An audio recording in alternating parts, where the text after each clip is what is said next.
بسم اللہ الرحمن الرحیم، آداب، السلام علیکم۔ چراغ ہمیش نشست کے ساتھ ہم آپ کی خدمت میں 27 جنوری کو ایک ہمیں افسوسناک خبر ملی کہ ترقی پسند افسانہ نگار اور ہمارے چراغ ہمیش میں کے بھی بہت اچھے دوست ڈاکٹر عالم خان صاحب اپنے گھر میں ایسا تھا کہ ان کی ڈیڈ باڈی ان کے گھر میں پائی گئی ہے، تو معلوم ہوا کہ جی کافی دیر پہلے ان کی ڈیتھ ہو گئی تھی اور وہ اکیلے تھے۔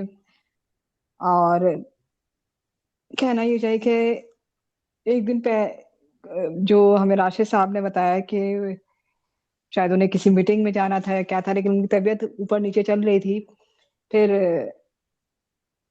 ان کی فیملی کے لوگ بھی ان کے شاید وہ ساتھ نہیں تھے، تو کوئی ہارٹ اٹیک آیا ہوگا، کیا سلسلہ تھا کہ وہ ان کی ڈیتھ ہو گئی۔ عالم خان صاحب افسانے کے حوالے سے اہم نام، اور افسانے کی جو تنقیدی سطح ہے اس پہ بھی ان کا بہت کام ہے۔ غلام جسموں کا نوحہ ان کے افسانوں کا مجموعہ، اور پروگریسو موومنٹ ترقی پسند تحریک کے ایک متحرک اور نظریاتی سطح کی شخص تھے۔ اور ہم اب ایسے بہت کم لوگ ہوتے ہیں جو اپنے نظریات کو، بلکہ ادبی جو صورتحال ہے اس میں تو ایسے بہت کم لوگ ہیں جو اپنے نظریات کے ساتھ انہوں نے ہے زندگی گزاری۔ کیا عالم خان ان میں وہ عالم پانی خان اس ان میں میں سے ڈال دیں؟ ایک عالم خان صاحب ان میں سے ایک تھے، اور ہمیں ان کے جانے کا دکھ تو ہے، لیکن جو کام انہوں نے اپنا افسانوں کی سطح پہ کیا، اور جو دوستوں کے جو دوست تھے، اس حوالے سے وہ ہمیں ہمیشہ ہی یاد رہیں گے۔ میں آج کی جو نشست ہے انہی کی یاد میں ان کے حوالے سے گفتگو بھی کریں گے، ان کا ایک افسانہ بھی ہم سنیں گے، اور اس حوالے سے ان کے دوست ان کو یاد بھی کریں گے۔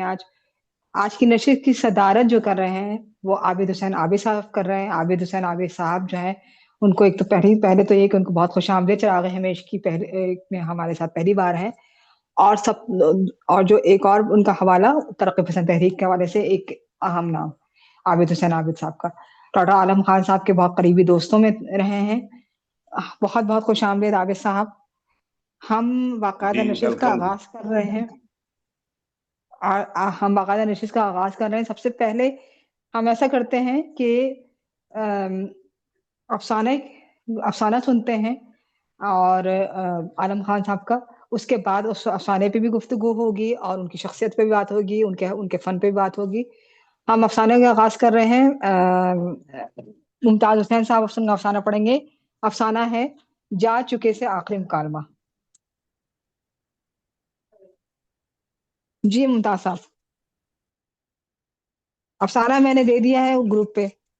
جی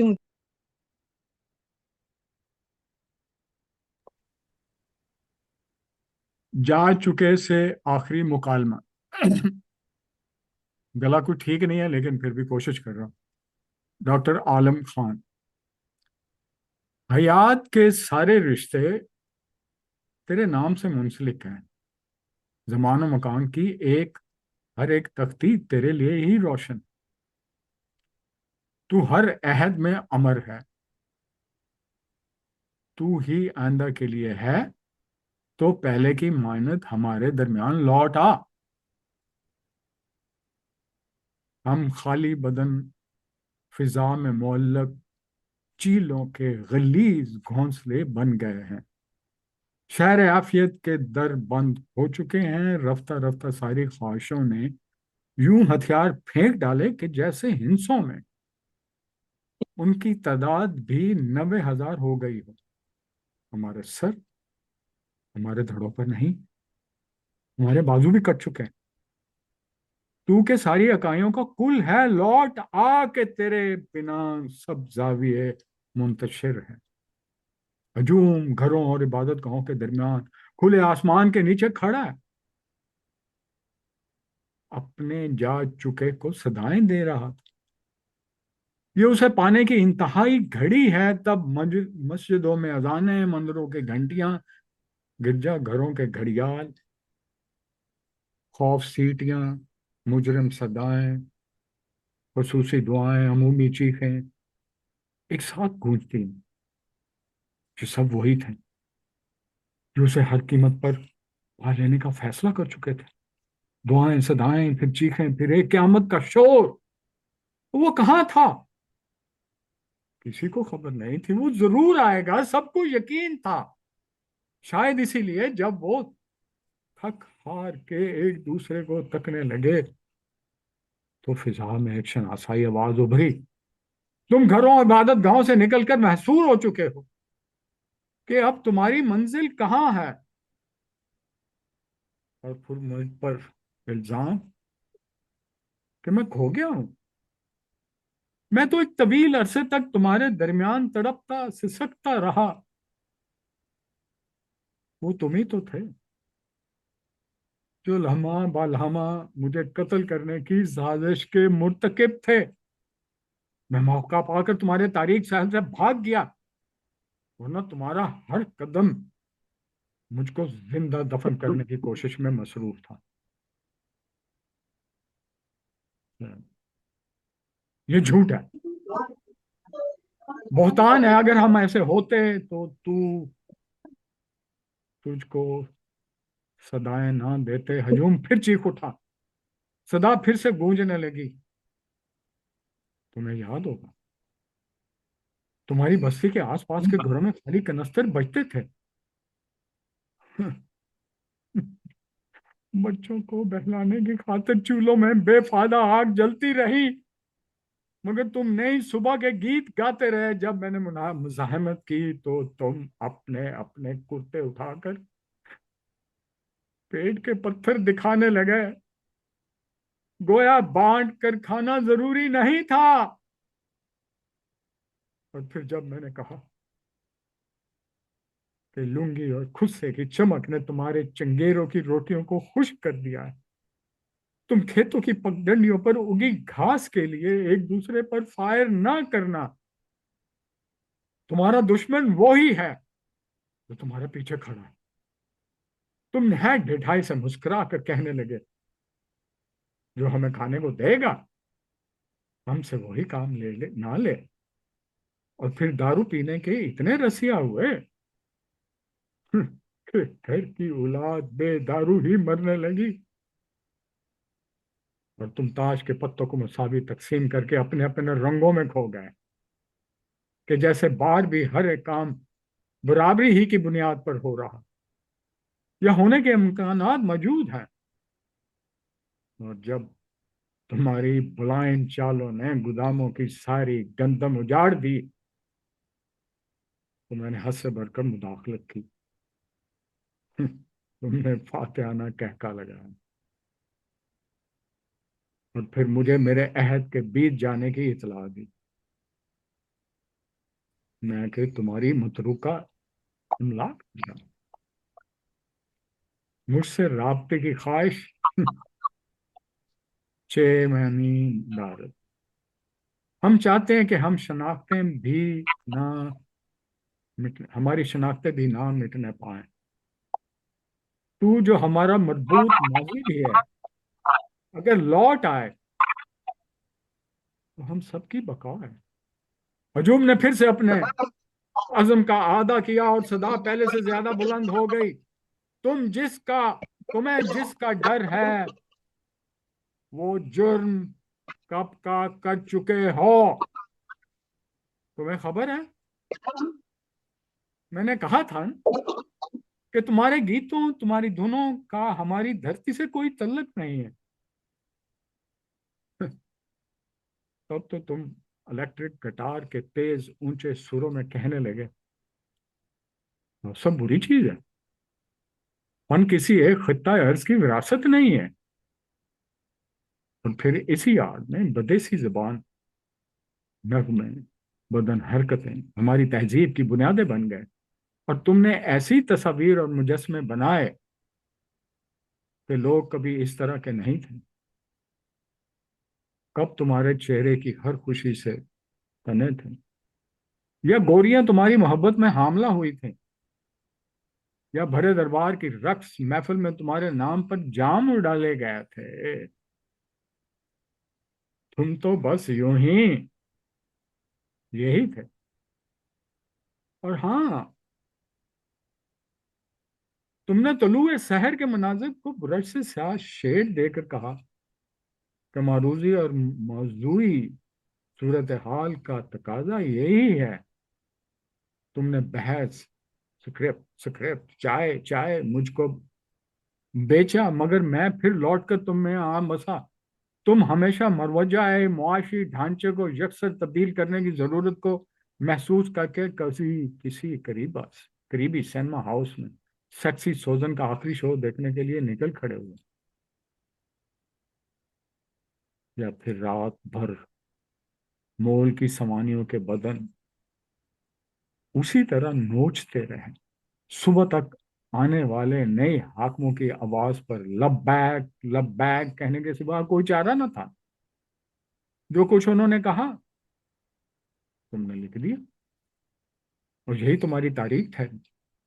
جغرافیائی حد بندی بھی بہادر حملہ آوروں نے کی.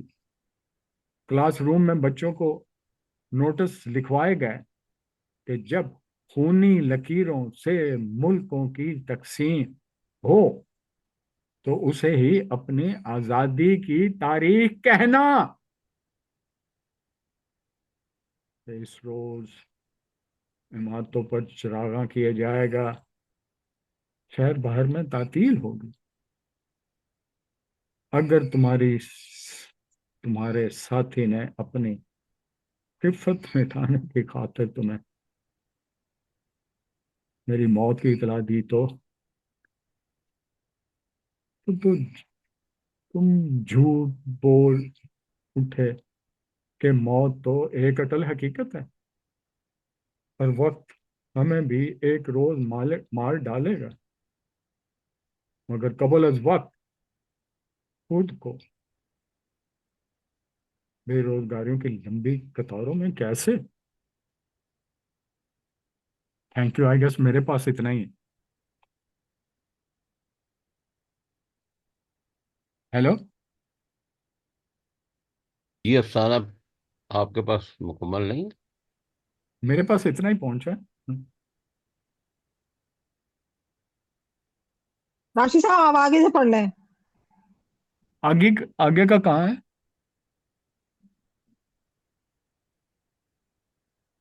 ہے موجود تو ہے. کہاں کہاں تک پڑھا انہوں نے؟ بے روزگاروں کی لمبی قطاروں میں کیسے. وقت ہمیں بھی موجود تو ایک ہے روز گروپ مار ڈالے گا. خیر میں ای میل میں چیک کرتا ہوں. وقت ہمیں بھی ایک روز مار ڈالے گا، مگر ٹھیک قبل ہے. از وقت ہاں خود کو بے روزگاروں کی لمبی قطار. اس کے بعد چنانچہ سمجھوتے تمہاری فطرت بنے. آشی صاحب آپ آگے سے پڑھ لیجئے پلیز. چنانچہ سمجھوتے ہاں تمہاری ٹھیک ہے، فطرت. ٹھیک ہے، مجھے مل گیا. ہاں اچھا چلیں کنٹینیو ٹھیک کر ہے. لیں پھر. اوکے. ٹھیک ہے.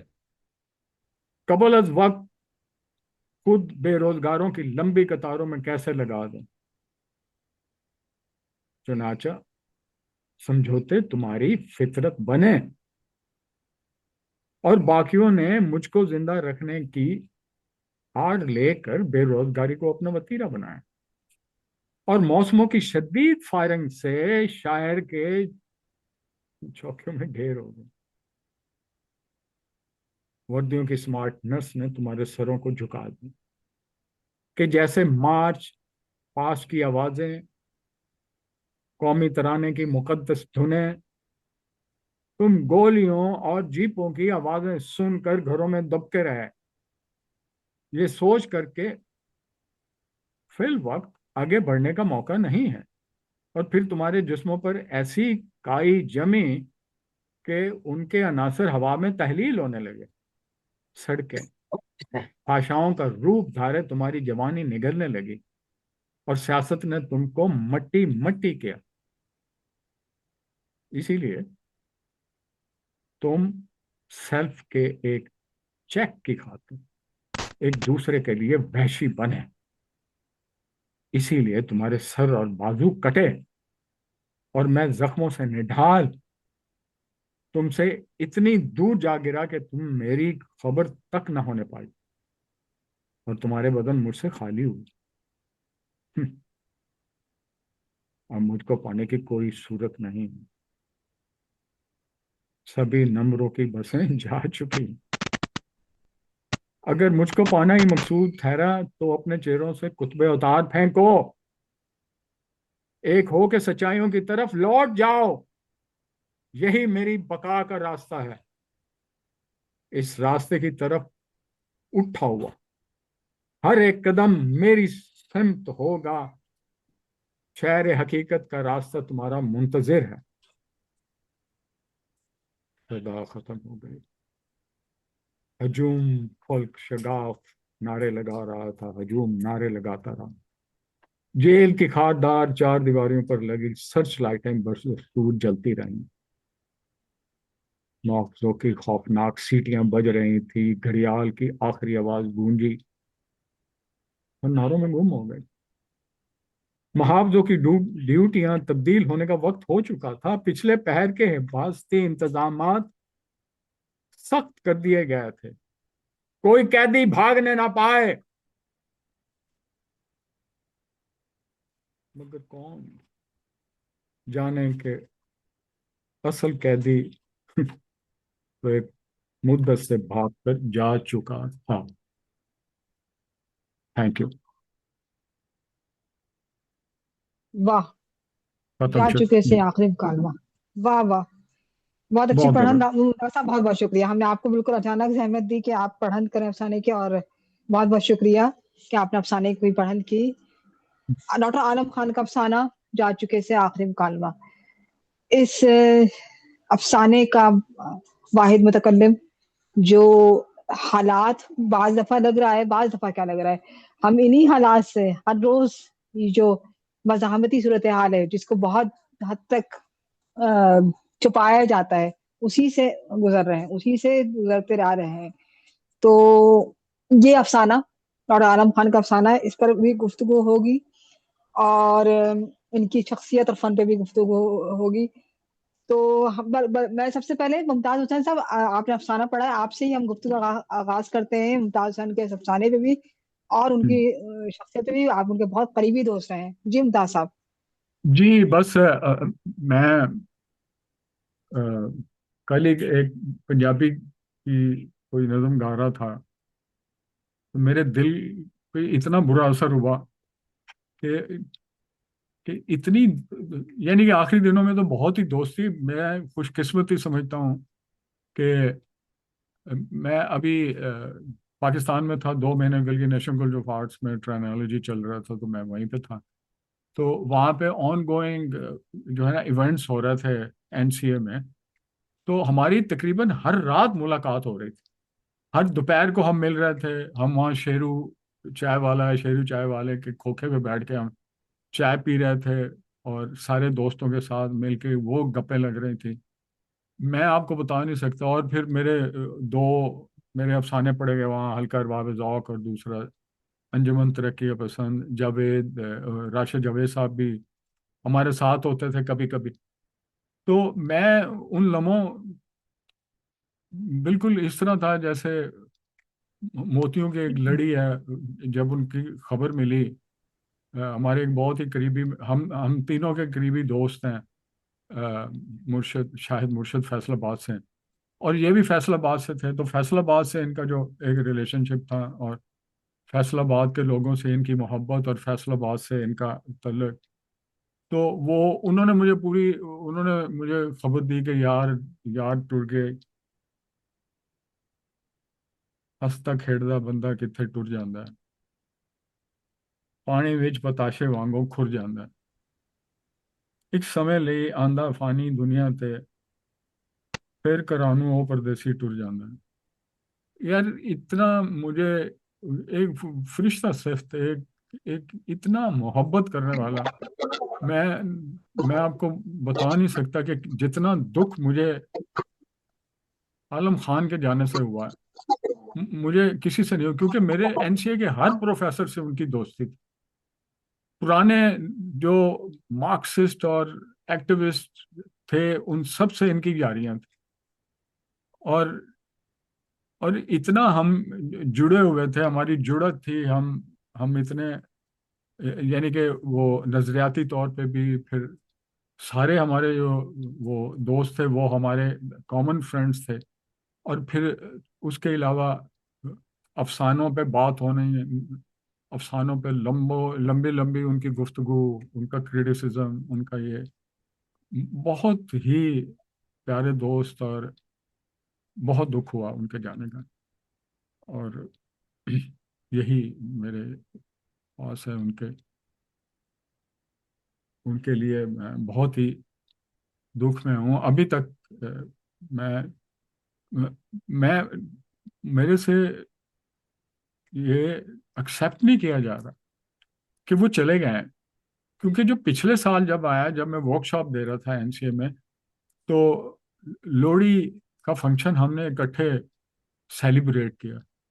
مرشد نے مجھے ایک اتنا خوبصورت سکارف پہنایا، پھر ہم نے میٹروپولیٹن جو کلب ہے وہاں پہ انہوں نے کھانا کھلایا عالم خان نے، اور وہ یادیں تصویروں میں بالکل قید ہیں، اور وہ ساری تصویریں ابھی میرے پاس رکھی ہیں۔ میں ہر روز اٹھ کے وہی دیکھتا ہوں، وہ ایک گول مول جیا رشتہ صرف تین کول کھلوتا ہے کہ چپ چپیتا جا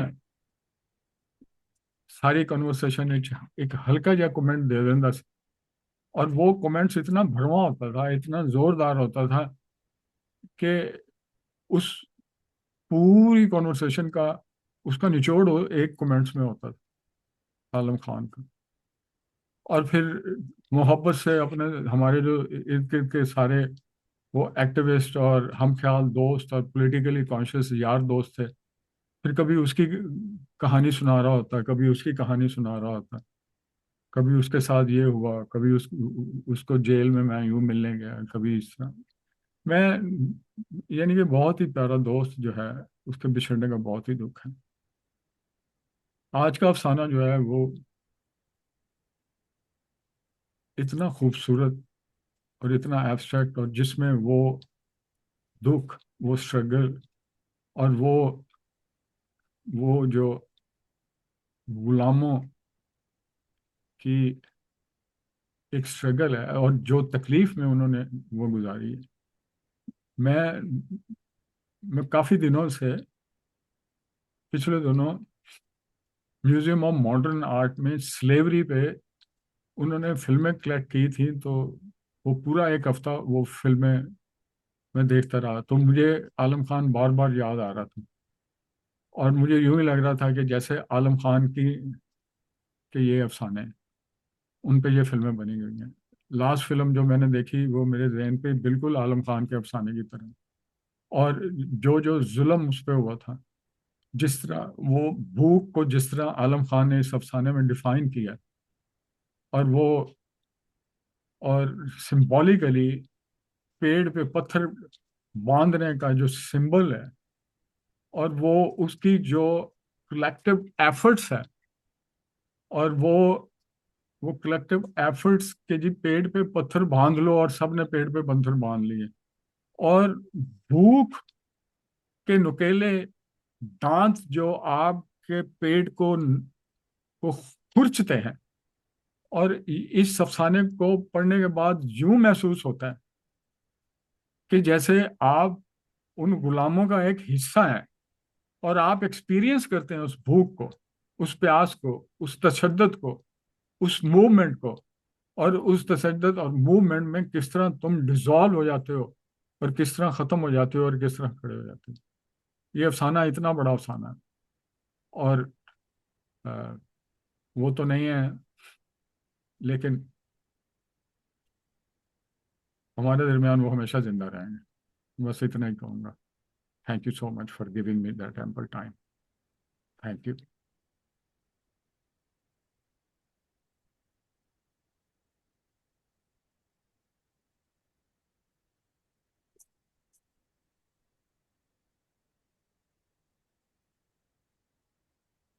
جی جی جی اینجلا، جی جی، جی میں جی نے اپنا وقت لے لیا، تھینک یو۔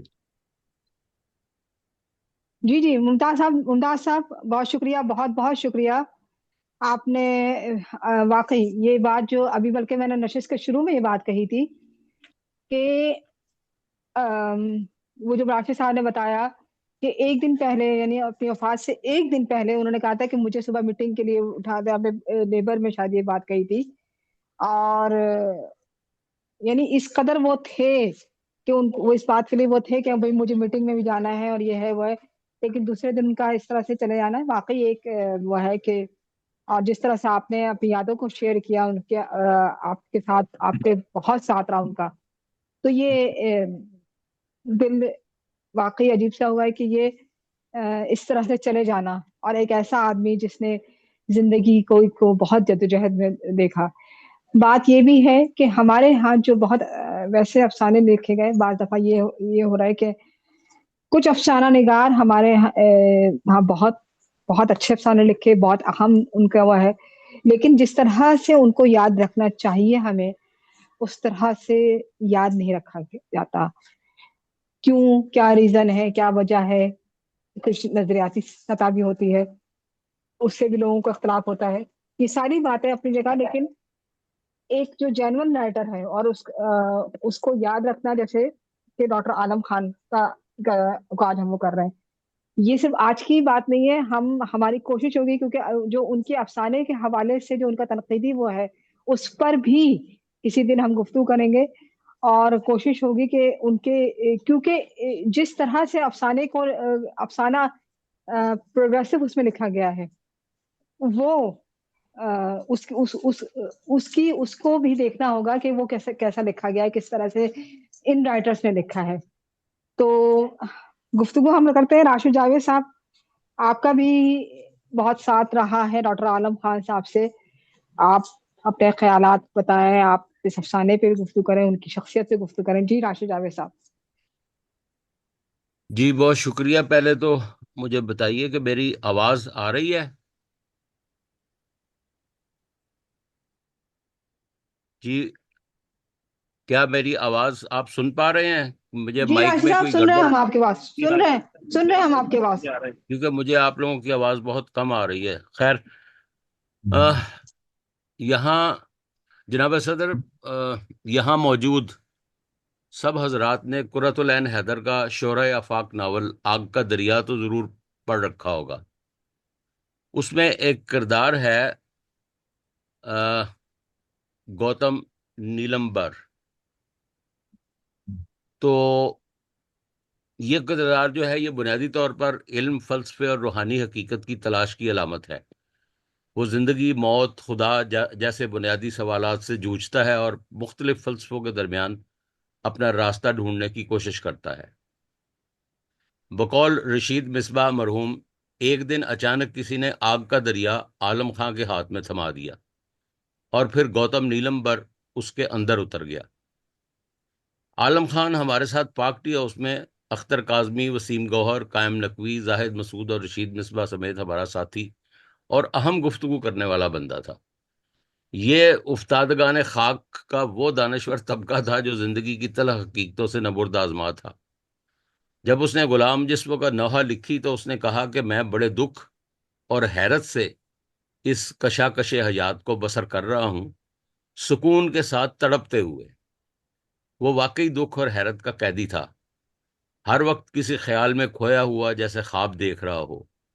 وہ غالباً این ایس ایف کا رکن بھی تھا اور اپنے ترقی پسندانہ نظریات کے سبب اسے ڈسٹرکٹ جیل لائل پور میں بھی رہنا پڑا. مسعود قمر سے تو اس کی بہت یاری دوستی تھی. حیرت مجھے اس وقت ہوئی جب مجھے پتا چلا کہ عالم خان نے پریمیم ملز میں ایک سٹیج ڈرامے میں دانشور ہیرو کا کردار بھی نبھایا ہوا ہے. شاید اسی بنا پر وہ مزدور دانشوروں کا ہیرو بن گیا تھا.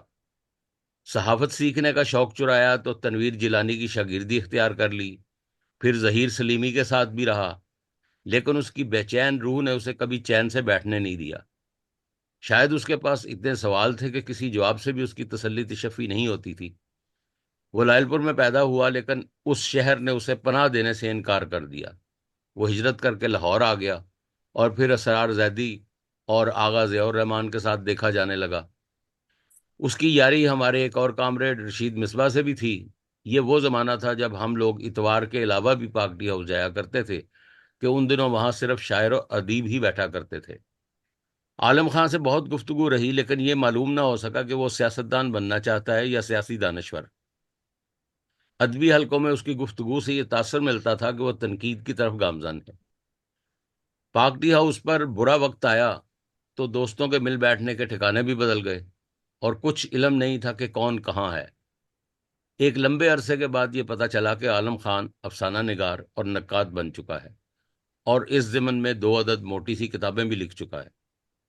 میں بھی بوجوہ ٹی ہاؤس کم ہی جاتا تھا اور ایک طرح سے گوشہ نشین تھا، لیکن مسعود قمر کی ایک کتاب کی تقریب میں مجھے جانا پڑا۔ وہاں مجھے کتاب کے حوالے سے مضمون پیش کرنا تھا۔ عالم خان، جو اب ڈاکٹر عالم خان بن چکا تھا، اپنے بھاری بھرکم ڈیل ڈول کی وجہ سے پہچان میں نہیں آیا، لیکن جب اس نے مسعود قمر کے بارے میں گفتگو شروع کی تو میں نے فوراً پہچان لیا کہ یہ تو وہی نیلم گوتمبر ہے۔ اس کے بعد اپنے دوست ممتاز حسین کے لیے پاک ٹی ہاؤس جانا ہوا تو عالم خان کو اسی طرح سر جھکائے سوچتے حیرت کے عالم میں دیکھا۔ یوں لگتا تھا کہ وہ سن نہیں رہا، سو رہا ہے۔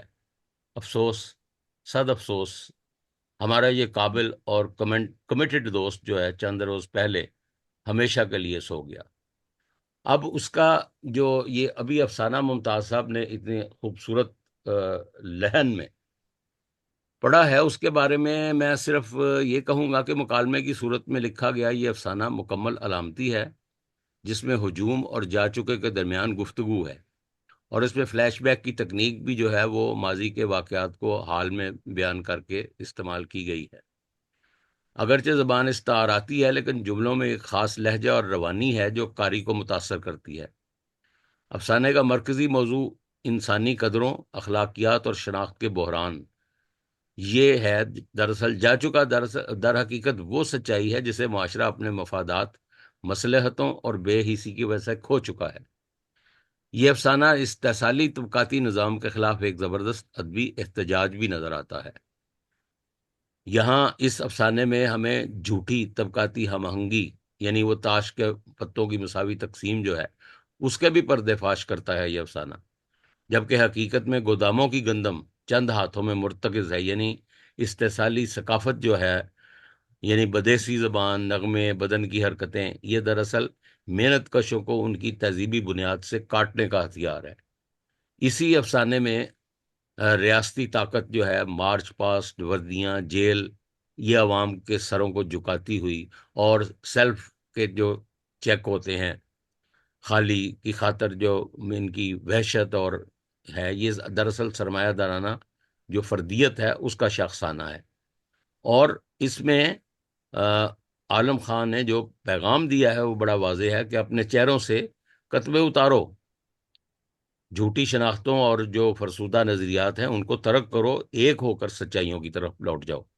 یعنی طبقاتی شعور اور جو یکجہتی ہے اس کا انہوں نے اس میں جو ہے وہ ہمیں درس دیا ہے کہ ایک شہر حقیقت جس کو وہ کہتے ہیں، وہ ایک اشتراکی معاشرہ ہی ہو سکتا ہے۔ اور میں سمجھتا ہوں یہ افسانہ جو ہے یہ محض یہ ایک کوئی المیہ نہیں بیان کر رہا، یہ ایک انقلابی عمل کی طرف بلاتا ہے۔ عالم خان نے اس مختصر سے افسانے میں جو ہمارا معاصر معاشرہ ہے اس کا ایک مکمل تشریحی خاکہ پیش کیا ہے، اور میں سمجھتا ہوں یہ ان کی گہری فکر اور فنکارانہ مہارت کا ثبوت ہے۔ بہت شکریہ۔ بہت بہت بہت خوب۔ شکریہ آشف جاوید صاحب، بہت شکریہ۔ ابھی ایک ذکر اور آ گیا، لائل پور سے ان کا تعلق تھا۔ لائل پور موجودہ فیصل آباد جو ہے اس سے تعلق تھا ڈاکٹر عالم خان کا، اور ہماری جو واقفیت ہوئی ہے عالم خان صاحب سے وہ مسعود قمر صاحب کے توسط سے ہوئی ہے۔ مسعود قمر صاحب نے ان کا افسانہ رکھوایا تھا اس پہ، چراغ ہمیش پہ، اور جیسا کہ ابھی راشد صاحب نے بتایا کہ مسعود قمر صاحب کے بہت بہت قریبی دوست تھے۔ مسعود قمر صاحب کا بھی لائل پور سے تعلق رہا، اور ان دونوں نے جس طرح کی زندگی گزاری، ایک سخت زندگی، ایک مشقت والی زندگی، اور ایک ایسی زندگی جس میں صحبتیں بہت تھیں اور مشکلات بہت تھیں، اور اس میں بھی رہ کے کسی قسم کا سمجھوتا نہ کرنا اور اپنے اصولوں پہ قائم رہنا. یہ مسعود قمر اور عالم خان دونوں نے اپنی اس طرح کی زندگی گزاری. آج جو نا ہمارے درمیان نہیں رہے، لیکن ہم ان کو یاد رکھ رہے ہیں اور ان کے حوالے سے بات کر رہے ہیں. ابھی راشد صاحب نے ان کو سے بات کی.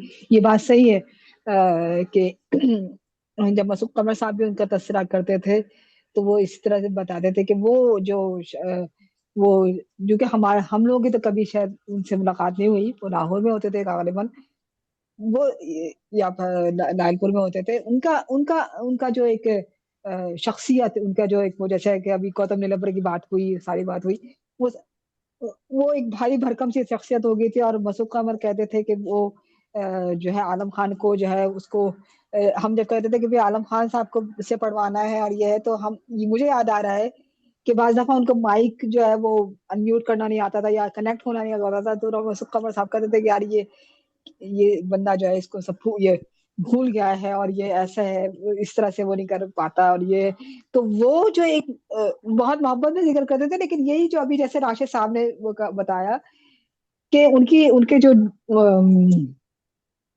وہ جو گوتم نیلمبر جو انہوں نے اپنے اندر اتارا تھا، وہ کس طرح سے بدلا، کیا وہ ہے ان کی زندگی، ان کے طور طریقے، یہ ساری چیزیں، اور ان کا پورا سفر، پورا جرنی، اور پھر لکھنے کا عمل، لکھنے کا جو ہے یہ جو میں ان کے تعارف میں ایک کتاب جو ہے افسانے میں رومانوی، وہ بھی پڑھنے والی کتاب ہے ہمیں اگر دستیاب ہو جائے. ایک مسئلہ یہ بھی ہے کہ بہت سی چیزیں دستیاب نہیں ہو پا رہی ہوتی ہیں، لیکن ہماری کوشش ہوگی کہ وہ کتاب بھی دستیاب ہو تاکہ ہم ان کے جو تنقیدی پہلو ہے اس کو بھی کبھی دیکھ سکیں کہ ان کا وہ کس طرح سے تھا، اس پہ کیا کام ہوا ہے.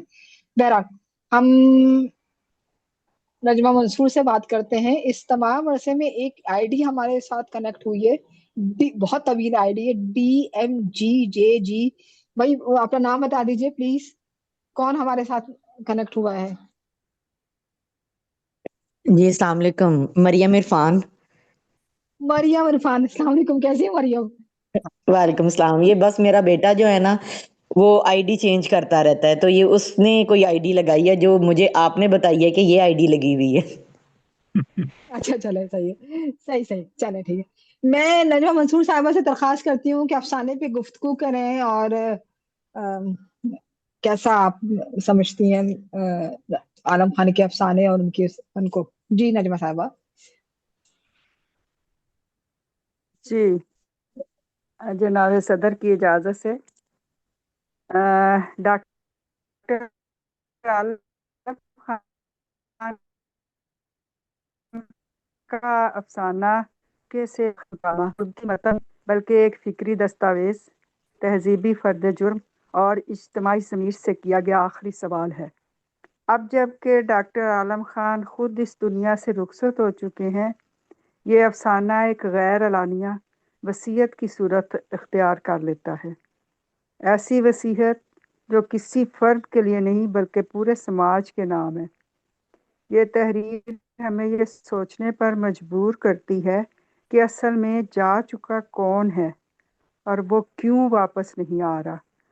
ڈاکٹر عالم خان اردو افسانے کی اس روایت سے وابستہ تھے جہاں ادب محض حسن بیان یا اسلوبی تجربہ نہیں بلکہ اخلاقی ذمہ داری بھی ہوتا ہے. ان کی تحریروں میں ترقی پسند ملتی ہے. وہ جدیت سے واقف تھے مگر اس کے فیشن استعمال سے محتاط، علامت سے کام لیتے مگر کاری کو محض ابہام کے جنگل میں نہیں چھوڑتے. ان کا اصل مسئلہ انسان تھا. وہ انسان کی سیاست، صحت اور طاقت کے بیچ کہیں کھو چکا ہے. میری آواز آ رہی؟ میری آواز آ رہی ہے؟ جی اب آ رہی. جی آ رہی ہے آواز آ رہی ہے نجمہ صاحبہ، آواز آ رہی ہے. Okay okay okay. جا چکے سے آخری مکالمہ اس اجتماعی ایک بھرپور مثال ہے.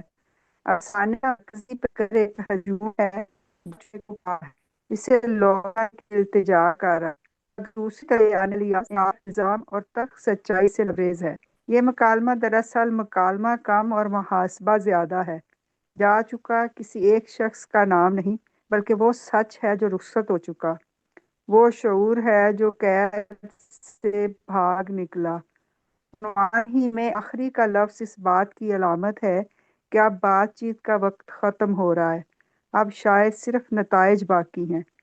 افسانے کی ساخت نہایت علامتی اور ڈرامائی ہے، ایک طرف چاہتا ہوا ہجوم ہے، نعرے، دعائیں، اذانیں، گھنٹیاں، چیخیں، اور دوسری طرف ایک واحد آواز جو زخمی ہے مگر سچی ہے۔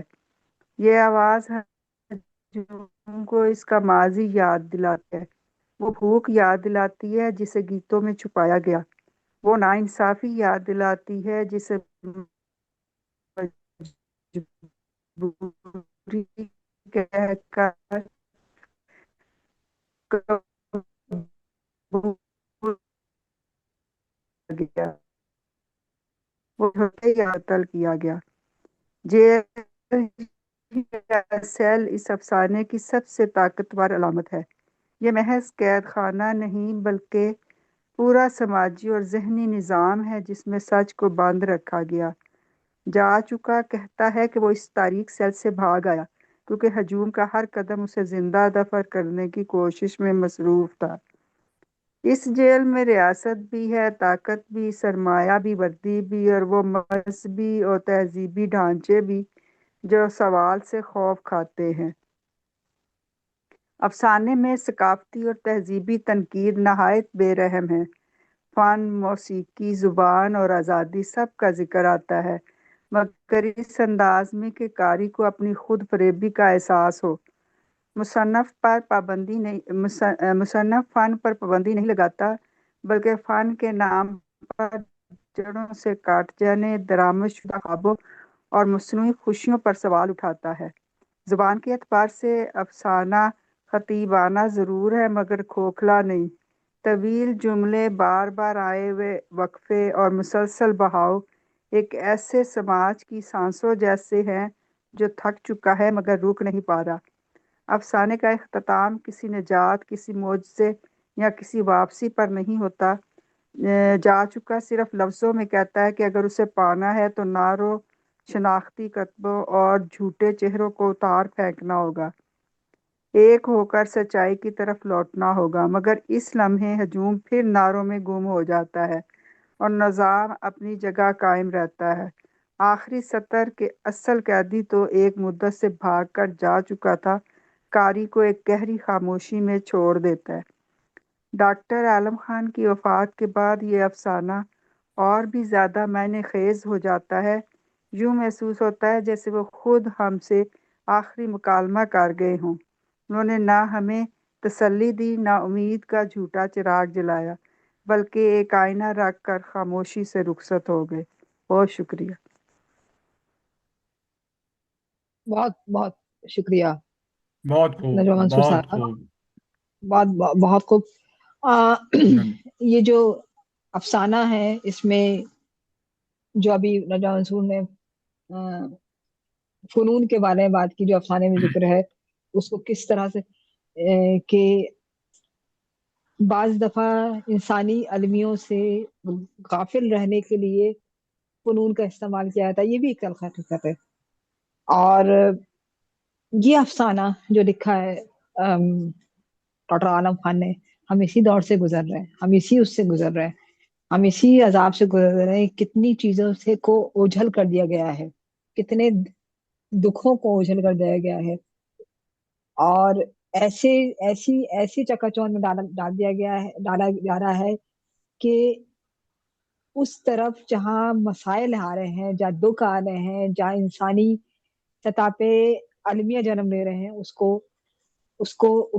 سے آنکھ پھیر لی جائے، اس کو دیکھا ہی نہیں جائے۔ اور یہ بھی مسئلہ ہے کہ جو مکالمہ کرے، جو سوال اٹھائے، اس سے بولنے نہ دیا جائے، جو کسی حق پر مبنی بات پوچھے اس سے کرا دیا جائے۔ دراصل تو یہی افسانہ ہے۔ ہمارے ہاں افسانہ یا ڈرامہ اسی لیے بہت کم اس طرح سے لکھا جاتا ہے کہ چونکہ مکالمے کی فضا نہیں ہے، بات کرنے کی آزادی نہیں ہے، سوال اٹھانے کی آزادی نہیں ہے۔ میں درخواست کر رہی ہوں مریم عرفان صاحبہ سے، مریم عرفان افسانے پہ بات کرنا چاہتی ہیں۔ جی مریم صاحبہ۔ جی السلام علیکم، وعلیکم السلام۔ جناب صدر کی اجازت سے یہ ڈاکٹر عالم خان صاحب کو تو میں بطور استاد، ان کی حیثیت بڑی مسلمہ ہے، ان کو ان کا نام، ان کا ڈنکا اسی باعث بچتا رہا۔ میں نے اس سے پہلے شاید کوئی ان کی تحریر میری نظروں سے گزری ہو، لیکن یہ جو افسانہ مجھے کل بھی دیکھا، آج بھی دیکھا، اور آپ کی اس بات کو میں آن کروں گی۔ ویسے تو نجمہ صاحبہ نے جتنی تفصیل سے بیان کیا اور جو پوائنٹس بتائے ہیں، گنجائش نہیں چھوڑی۔ آپ کی یہ بات کہ یہ افسانہ آج کے معاشرے اور آج کے قیدی کے اوپر مکمل واضح طور پہ اس کا اظہار ہے۔ اگر اشرافیہ یا دیکھنے والی نظریں، سمجھنے والے دماغ اگر متحرک ہوتے تو شاید یہ افسانہ بین ہو چکا ہوتا۔ تو بہرحال یہ نظریاتی افسانہ جس نظریے کو پروان چڑھا رہا ہے اس میں ہے مکالمہ، اور مکالماتی نثر پہلے لکھی جاتی رہی ہے، کسی دور میں رومانوی دور میں لکھی گئی ہے، ترقی پسندوں نے بھی اس کو استعمال کیا، کرشن چندر کے ہاں ہے لیکن زیادہ نہیں ہے۔ یہ اسلوب رومانوی ہے۔ رومان کا مطلب لو ایسپیکٹس نہیں ہے، صرف رومان آپ کو آپ کی داخلی دنیا سے آپ کو خارجی دنیا کی طرف لے کے آتا ہے۔ مثلاً آپ رومانوی انداز سے کسی بھی چیز کو سراہ سکتے ہیں، آپ پودوں کو سراہ سکتے ہیں، آپ کسی شخص کی خوبصورتی کو سراہ سکتے ہیں، کسی کی بات کو سراہ سکتے ہیں۔ تو رومان پرور ہونا یا رومان کی تعریف کرنا یہی بات ہے کہ آپ نے کسی چیز کو دیکھا اور پسند کیا۔ یہاں پر نظریاتی اساس جب ہم فکری طور پر لے کر آتے ہیں تو کہانی کا پلاٹ بالکل سادہ ہے، اس میں کوئی نئی بات نہیں ہے۔ جا چکے سے آخری مکالمے کا مطلب یہ ہے کہ ایک شخص جو جا چکا ہے اس دنیا سے، اس کا آخری مکالمہ کیا ہوگا۔ اب سوال یہ ہے کہ قاری کو سمجھنا ہے کہ کیا یہ آخری مکالمہ اس گھڑی ہے جب وہ دنیا سے جا رہا تھا، یا یہ وہ والی وصیت ہے جو اس نے جانے سے کچھ دن پہلے یا کچھ لمحوں پہلے کی۔ تو یہ چیز آپ کو جیسے فکری مکالمہ ہے کہ ہجوم اپنے جا چکے کو پکار رہا ہے، یعنی دنیا، خارجی دنیا اپنے جانے والے کو پکار رہی ہے۔ مجھے تو یہی لگ رہا ہے کہ جیسے اپنے لیڈر کو پکار رہی ہے یا اپنے چاہنے والے کو پکار رہی ہے، اور وہ جا چکا ہے۔ اب یہ جا چکا ضمیر بھی ہو سکتا ہے، سچ بھی ہو سکتا ہے، شعور بھی ہو سکتا ہے، تاریخ بھی ہو سکتی ہے، تہذیب بھی ہو سکتی ہے، اجتماعی سچ بھی ہو سکتا ہے۔ اس کی کئی شکلیں ہیں، یہ صرف سیاسی اعتبار سے اس کو نہیں لیا جا سکتا، اس کی کئی صورتیں سامنے آ سکتی ہیں۔ پھر کھوئے ہوئے وجود کو واپس بلانا، آپ کا وجود کھو چکا ہے، یعنی یہاں آپ مر چکے ہیں یا آپ کا ضمیر آپ کو مار چکا ہے، اور اس کی بقا، شناخت اور وحدت اس کی واپسی میں ہے، اور وہ صدا جواب میں ابھرتی ہے۔ صدا وہ ہے جو ابھرتی ہے، یعنی یہاں سے پتہ چل رہا ہے کہ عالم صاحب کہنا چاہتے تھے کہ جیسے صدا پہاڑوں میں گونجتی ہے یا غاروں میں گونجتی ہے یا ویرانوں میں گونجتی ہے، وہ گونج آپ کو بتاتی ہے کہ آپ کا سچ کیا ہے۔ ایک شخص کا سچ کیا ہے؟ وہ بھوک بھی ہے، ناانصافی بھی ہے، غلامی بھی ہے، سیاسی غلامی بھی اس کو کہہ سکتے ہیں، استحصال ہے، تہذیبی زوال ہے، طبقاتی فرق ہے، یعنی اس میں تمام ایکسپیکٹس آ رہے ہیں۔ وہ آسائش ہے، مفاد ہے، خوف ہے، وہ کس چیز کو کہہ رہا ہے؟ وہ تاریخ کو مسخ کرنے کی بات کرتا ہے، وہ طاقتوروں کے بیانیے کو اپنانے کی بات کرتا ہے، اور پھر صدا واضح کرتی ہے کہ وہ واپس نہیں آ سکتا، یعنی جو دنیا سے گیا ہے وہ واپس نہیں آ سکتا، یا جو اپنے ضمیر کو مار چکا ہے اب اس کی واپسی ممکن نہیں ہے۔ یعنی تبدیلی کی کوئی گنجائش نہیں۔ تبدیل وہ ہوتا ہے جو زندہ ہے، رواں ہے، متحرک ہے، اس کے پاس جھوٹی شناخت نہیں ہے، مصنوعی چہرہ نہیں ہے، وہ وحدت، سچ اور حقیقت کی طرف لوٹنا چاہے بھی تو نہیں لوٹ سکتا۔ وہ کہتا ہے کہ ورنہ وہ ہمیشہ قید ہی رہیں گے، حالانکہ اصلی قیدی تو بہت پہلے فرار ہو چکا ہے۔ یعنی اصلی قیدی کون ہے؟ کیا وہ انسان کی روح ہے؟ کیا وہ بت ہے جس میں روح ہے؟ وہ کیا ہے؟ تو افسانہ نگار نے اجتماعی طور پہ جو ضمیر کی موت ہے، تہذیبی زوال اور انسان کا اپنی بقا کے امکانات کو ضائع کرنے کی وہ جو گہری علامت ہے، علامتوں کے ذریعے، تمثیل کے ذریعے اس کو دریافت کیا۔ جیسے مولانا محمد حسین آزاد کے ہاں تمثیلیں تھیں، جیسے محنت پسند، خردمند اور ایک دو چیزیں، اور وہ تمثیلی انداز سے لکھتے تھے۔ عالم خان کو بھی پڑھتے ہوئے مجھے اچانک ابھی مجھے محمد حسین آزاد کا محنت پسند خردمند یاد آیا کہ وہ بھی اسی طرح ایک محنت کی طرف لانے کے لیے کچھ مثالیں، تمثیلیں استعمال کی گئی ہیں۔ یہاں پر المیہ بیان کرنے کے لیے انسان کی موت کو یا اس کے ضمیر کی موت کو بیان کیا گیا ہے۔ اور اس میں ویسے دیکھا جائے تو یعنی ہجوم، جیل سے آپ کو فکری اور سیاسی قید نظر آئے گی۔ اجتماعی شعور آپ کو نظر آتا ہے جب وہ جا چکنے کی بات کرتا ہے۔ وردیاں، سرچ لائٹس، محافظ طاقت کے ادارے ہیں، علامتیں ہیں جو بیان کو بیان کرتی ہیں۔ استعاراتی اور خطیبانہ انداز ہے، اور افسانے میں خطیبانہ انداز جو ہے وہ بڑا کم ہے۔ یہ ناول میں ہوتا تھا، جیسے ڈپٹی نذیر احمد کے ناولوں میں خطیبانہ انداز ہے اور بڑے واضح طور پہ جیسے وہ واضح و نصیحت ہی کر رہے ہیں اور ٹھونس رہے ہیں وہ پورے مکالمات، لیکن یہاں پر دماغ میں کوئی چیز ٹھونسی نہیں جا رہی، زبردستی نہیں کی جا رہی، کیونکہ محمد عالم خان صاحب نے یہ افسانہ اسی دور کے لیے کہا ہے۔ ہو سکتا ہے کہ یہ کچھ سال پہلے کا افسانہ ہو سکتا ہے، یہ 10 سال کے اندر اندر لکھا جانے والا افسانہ ہو۔ آپ ہماری یہ سیاسی تاریخ اٹھا کر دیکھ لیں تو 21ویں صدی شروع ہوتے ساتھ ہی یہ 25 سال تقریباً اونچ نیچ گئی ہیں، یا اگر آپ ان 25 سالوں میں 10 سال پچھلے صدی کے بھی ڈال لیں آخری، تو یہ سارا حساب کتاب آپ کے سامنے آ جاتا ہے۔ تو افسانہ نگار نے اپنی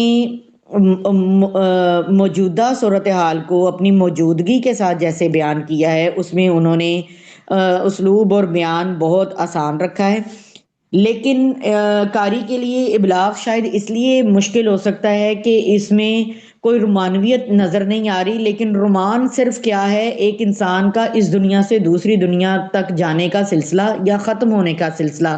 میرے خیال میں موت بھی ایک رومان ہے، یہ میرا ذاتی خیال ہے کہ رومان کیا ہے؟ وہی چیز ہے جو آپ کے سامنے نہیں ہے لیکن آپ اس کو حاصل کرنا چاہتے ہیں، وہ ادراک بھی ہو سکتا ہے۔ پھر یہ کہ ایک غیر روایتی مکالمہ ہے جہاں ہجوم ہے، ہجوم سوال کر رہا ہے، صدا جواب دیتی ہے، تو کتنا اگر اس کو آپ فلمائیں بھی تو کتنی عجیب بات لگتی ہے کہ ایک طرف سائے ہیں اور دوسری طرف صدا گونج کر جواب دیتی ہے۔ صدا کا وجود نہیں ہے، بظاہر وجود نہیں ہے، لیکن صدا اپنا وجود رکھتی ہے۔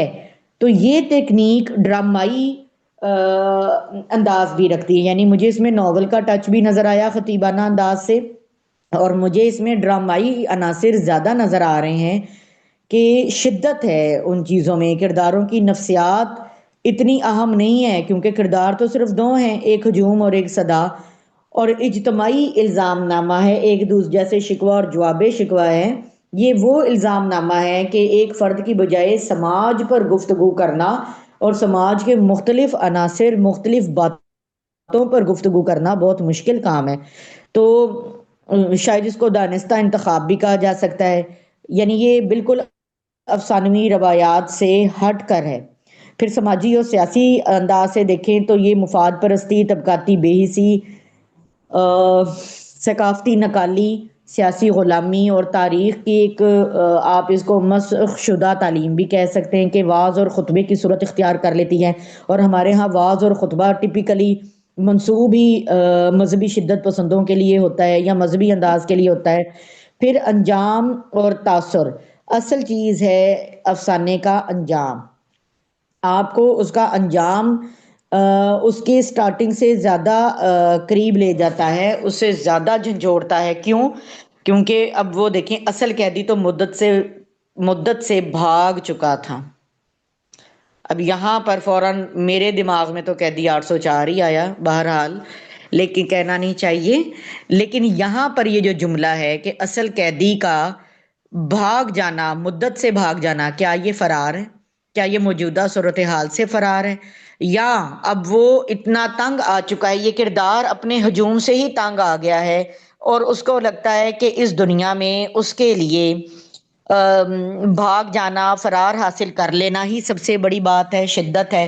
یعنی تلخ سوال ہے جو افسانہ نگار نے قاری کے لیے چھوڑ دیا ہے، اور انجام کو فکری طور پر وہ کامیاب بنا گئے ہیں اور جذباتی طور پہ وہ ہمیں چونکا گئے ہیں کہ قیدی قید ہے سے اور وہ بھاگ چکا ہے.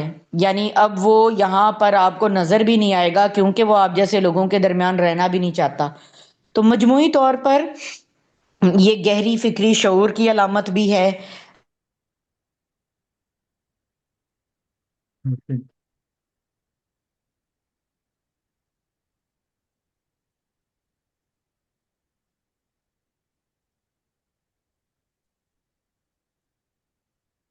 مریم صاحبہ کی آواز نہیں آ رہی اب بھی؟ آواز آ رہی ہے؟ ابھی آئیے، ابھی آئیے، ابھی آئیے، چلی گئی تھی آواز. اب اچھا جی اچھا، بات کیجیے. مطلب یہ کہ گہری فکری شعور ہے، طاقتور علامتیں ہیں، تہذیبی اور سیاسی جرت نامہ ہے. یہ آپ تہذیب کو بھی اٹھا کر دیکھیں. میری آ نہیں رہی ہے ہے بات؟ اکاؤنٹ، میرا اکاؤنٹ نہیں ہے. جی جی آ رہی ہے آپ کی یہ آواز، میری وہ جو کنٹینیو کریں. ریپرزینٹ کرتی ہے. یہ اور مجھے نہیں آئے گا اس کے. ممتاز صاحب مائک میوٹ کریں. اور سیاسی جی جرت مریم نامہ صاحبہ. ہے، اور یہ ایک ایسا انجام ہے کسی بھی قیدی کا جو آپ کو یاد رہ جانے والا ہے. اس میں قیدی کو انجام ہوتے ہوئے نہیں دکھایا گیا. یہ نہیں دکھایا گیا کہ اسے پھانسی مل گئی ہے، یہ نہیں دکھایا گیا کہ وہ مر گیا ہے، وہ بھاگ گیا ہے. اب اس کا فرار آپ نے سوچنا ہے کہ کس چیز پہ ہے. تو اتنا مطلب بیانیہ کہیں کہیں طویل لگتا ہے، لیکن اس اینڈ پہ جا کے پتہ چلتا ہے کہ بیانیہ اگر تھوڑا سا طویل ہوا بھی ہے تو اس کے اینڈ نے اس کی اس کمزوری کو بڑی اچھے طریقے سے اس کو نبھایا ہے. کچھ کہیں کہیں علامتیں زیادہ محسوس ہوئیں، لیکن جب آخر میں قیدی کو فرار کی صورت میں دکھایا تو وہ بھی مطلب کہیں نہ کہیں کم محسوس ہوا. اور روایتی طور پہ دیکھیں تو اس میں قصہ کوئی بھی نہیں ہے، افسانوی قصہ نہیں ہے، لیکن پوسٹ ماڈرن افسانہ آج کل لکھا ہی اسی طرز پہ جا رہا ہے. تو حتمی طور پہ میرا خیال ہے کہ یہ فکری احتجاجی متن ہے جو سنجیدہ کاری کے لیے ایک بھرپور تجربہ ہے، اور ایک عام کاری کے لیے اس کو مشکل کہا جا سکتا ہے کیونکہ بے شک زبان سادہ ہے، بیانیہ مختصر ہے، اور لیکن فنی طور پہ یہ بہت مؤثر ہے. بہت شکریہ. بہت بہت شکریہ مریم عرفان، بہت عمدہ گفتگو، بہت افسانے پہ تفصیلی گفتگو کی آپ نے، اور اس کے تمام پہلوؤں پہ گفتگو کی. دراصل ہمارے ہاں کے جو ریاستی حالات ہیں، اگر یہ افسانہ کبھی بھی جب بھی لکھا گیا ہے، لیکن ہمارے ہاں کے جو حالات ہیں وہ تو جیسے تھے ویسے ہی ہیں، بس اس کے طور طریقے بدل لیے گئے وقت کے حساب سے کہ اب یہ اعلیٰ طریقہ نہیں ہونا چاہیے، اب یہ میتھڈ اپنایا جائے، اب یہ میتھڈ اپنایا جائے. لیکن وہ جو رویے ہیں یا وہ جو صورتحال ہے وہ تو جیسی تھی ویسی ہی ہے. سو ہمیں یہ افسانہ بھی آج کے تناظر میں ہی لگتا ہے. تو کوئی اور دوست اگر بات کرنا چاہے ہمارے ساتھ، عاصم جی، حسین ہیں اب، نہیں وہ اگر بات کرنا چاہیں تو بات کریں، نہیں تو پھر ہم عابد صاحب کی طرف آتے ہیں.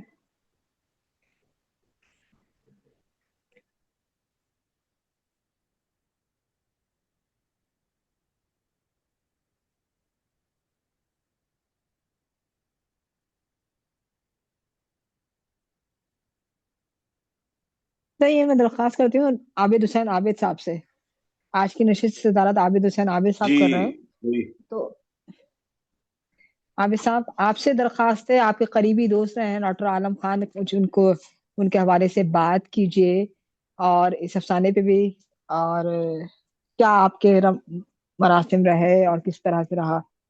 ہاں تو جی عابد حسین عابد صاحب. میں عرض کیے دیتا ہوں. جی عالم خان ہمارے سینئر تھے. اتفاق ہے کہ میں جب لاہور آیا تو بسلسلہ ملازمت پھرتا پھراتا ادھر نکل آیا. اس سے پہلے بھی ان سے ایک تعلق تو تھا، لیکن گزشتہ کچھ سمجھ لیں کہ 30-35 سال، جو 35 سال کا جو وقت ہے وہ ان کے ساتھ گزرا ہے. یہ 3 دوست تھے فیصل آباد سے، جیسے وہ راشد صاحب فرما رہے تھے کہ رشید مصباح اور ایک کا نام اسلم طارق. اسلم طارق نظم کے بہت اچھے شاعر تھے، اور رشید مصباح فکشن اور تنقید کے تھے. اور اسی طرح عالم خان کا بھی حوالہ وہ افسانے اور تنقید کا ہے. تینوں میں دوستی بھی تھی، اور خاص کر اسلم طارق اور عالم خان کی بہت زیادہ دوستی تھی. پھر مسعود قمر، پھر ادھر ہمارے لیفٹ کے بائیں بازو کے ادیب جو تھے، یا ہمارے سیاسی جو لوگ تھے، ان سے بھی ان سب کا ملنا ملانا تھا.